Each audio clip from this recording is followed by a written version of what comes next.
आइए स्टूडेंट, अब asexual reproduction के फर्स्ट पार्ट को हम डिस्कस करते हैं। फर्स्ट टाइप था फिजन। फिजन का मतलब होता है ब्रेक डाउन, मतलब किसी भी चीज का टूटना, उसको क्या बोलते हैं? फिजन।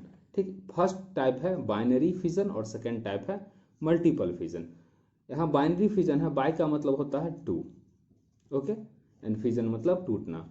कोई भी ऑर्गेनिज्म अगर दो इक्वल पार्ट में टूटते हैं, डिवाइड होते हैं, तो उस टाइप के फिजन को बोला जाता है binary fission. And multiple fission में कोई एक ऑर्गेनिज्म है और डिवाइड होकर के, टूट करके बहुत सारे अपने जैसा ही ऑर्गेनिज्म बना लिया, तो इसको बोलते हैं मल्टीपल फिजन। तो बाइनरी फिजन और मल्टीपल फिजन आपको समझ में आ गया होगा।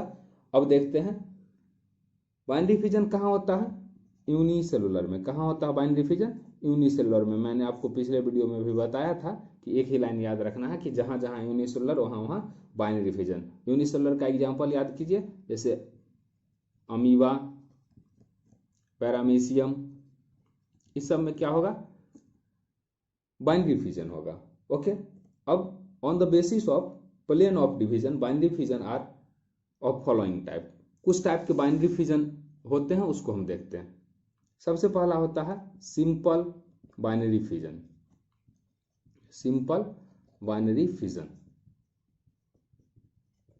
सिंपल बाइनरी फिजन में कि कोई भी ऑर्गेनिज्म है और ये किसी भी प्लेन से डिवाइड हो सकता है। जैसे कि मान लीजिए कि ये एक अमीबा था और ये डिवाइड हो गया, ब्रेक कर गया, और इसका बॉडी दो पार्ट में ब्रेक होकर के दो नए अमीबा का फॉर्मेशन कर दिया, इसको बोला जाता है सिंपल बाइनरी फिजन। दूसरा टाइप होता है बाइनरी फिजन का लॉन्गिट्यूडिनल बाइनरी फिजन। दूसरा जो है वो है लॉन्गिट्यूडिनल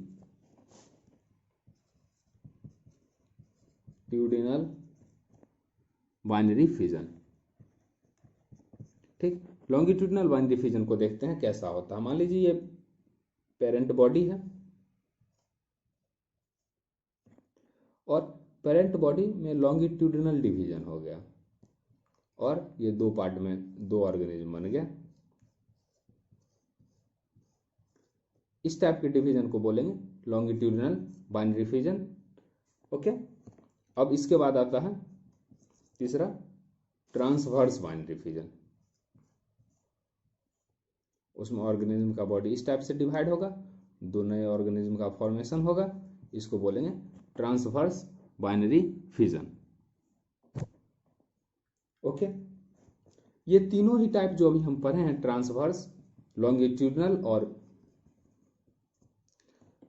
सिंपल बाइनरी फिजन, ये तीनों बेस्ड है डिवीजन इन साइटोप्लाज्म। अगर किसी भी सेल के अंदर साइटोकाइनेसिस कैसे होता है, साइटोप्लाज्म का डिवीजन किस टाइप से होता है, उसी पे ये बेस्ड है। एक और ऑब्लिक होता है, ऑब्लिक बाइनरी फिजन, सीरेशियम में पाया जाता है ऑब्लिक बाइनरी फिजन। उसमें क्या होता है? इस टाइप से, जैसे इसको हम कट किए हैं, ठीक इसी टाइप से जो है ऑर्गेनिज्म का डिवीजन होता है। अब हम लोग पढ़ेंगे binary fission in amoeba. Binary fission in amoeba को देखते हैं। ये हमारा एक अमीबा है। अमीबा में हमको पता है कि क्या पाया जाता है? Contractile vacuole. कौन सा वैक्यूल? Contractile vacuole. और उसमें पाया जाता है न्यूक्लियस। अमीबा कैसा होता है? यूनिसेलुलर। अमीबा कैसा होता है? यूनिसेलुलर। एंड इसमें डिवीजन को देखते हैं कि अमीबा में बाइनरी फिजन कैसे होता है। ठीक, सबसे पहले अमीबा में क्या होगा? इलोंगेशन इन न्यूक्लियस। न्यूक्लियस में क्या होना स्टार्ट होगा? इलोंगेशन स्टार्ट होगा। ठीक, ये अमीबा था हमारा, इसके न्यूक्लियस में इलोंगेशन हुआ, ये कुछ इस टाइप से इलोंगेट होना स्टार्ट हो जाएगा।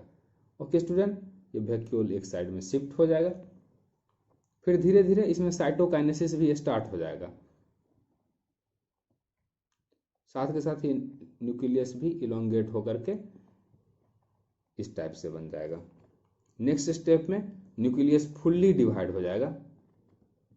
अब यहाँ दोनों न्यूक्लियस बिल्कुल सेपरेट हो जाएंगे और इसके बाद ये अलग अलग दो डॉटर अमीबा का फॉर्मेशन कर लेंगे। ठीक, तो हम क्या देखे हैं स्टूडेंट? यहाँ एक अमीबा से दो अमीबा का फॉर्मेशन हो गया है, और इसी को क्या बोलते हैं, बाइनरी फिजन। ये फिनोमेना रिलेटेड है माइटोसिस से। माइटोसिस हम लोग पढ़े हैं, जिसमें एक सेल डिवाइड होकर के दो सेल का फॉर्मेशन करता है, ठीक उसी फिनोमेना से ये रिलेटेड है। ठीक, कैरियोकाइनेसिस फॉलोड बाय साइटोकाइनेसिस, मतलब कैरियोकाइनेसिस फॉलोड बाय साइटोकाइनेसिस कहने का मतलब है कि पहले होता है न्यूक्लियर डिवीजन और फिर होता है साइटोप्लाज्म डिवीजन। ठीक, अब हम लोग मल्टीपल फिजन भी पढ़ेंगे। स्टूडेंट आइए देखते हैं मल्टीपल फिजन। मल्टीपल फिजन में क्या होता है कि पेरेंट बॉडी डिवाइड होकर के बहुत सारे ऑर्गेनिज्म का फॉर्मेशन करता है। ठीक, तो इस फिजन को बोलते हैं मल्टीपल फिजन, मतलब एक ऑर्गेनिज्म से सिमिलर टाइप के बहुत सारे ऑर्गेनिज्म का जब फॉर्मेशन